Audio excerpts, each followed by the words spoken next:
আমাদের এও পর্যন্ত আছে, রাষ্ট্রপতি ভবনকে আমরা ঘেরাওয়া করব, যন্তর মন্তরে আমরা অবস্থান করব, কলকাতায় আমরা রাস্তাঘাট বন্ধ করে দেব, সব রকমের প্ল্যান, যতক্ষণ পর্যন্ত মানে এই আইন প্রত্যাহার না হবে ততক্ষণ পর্যন্ত জমিয়ত মুসলিম পার্সোনাল ল আমাদের উপর নেতৃত্ব যেভাবে নির্দেশ দেবেন সবভাবে আমরা আমাদের জানমালকে কুরবান করতে প্রস্তুত আছি। এটা কি সরকারের বিরুদ্ধে হুঁশিয়ারি দেওয়া হচ্ছে? হ্যাঁ, সরকারের বিরুদ্ধে কি হুঁশিয়ারি দেওয়া হচ্ছে? সরকারের বিরুদ্ধে নয়, আইনের বিরুদ্ধে। সরকার থাকে আমাদের আপত্তি নেই, কিন্তু ভারতবর্ষের সংবিধানের ঊর্ধ্বে উঠে কোনো আইন পাশ করবে এই আইনের বিরুদ্ধে আমাদের আন্দোলন।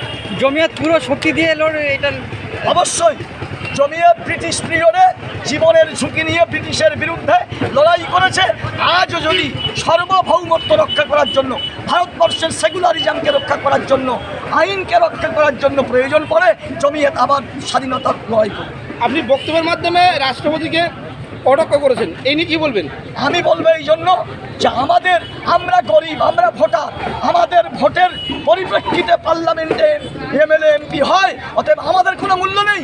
আমরা কি বলি আইনের সম্পর্কে এটা রাষ্ট্রপতিকে একটু জেনে নিয়ে সিদ্ধান্ত করাটা আমার মনে হয় উচিত ছিল।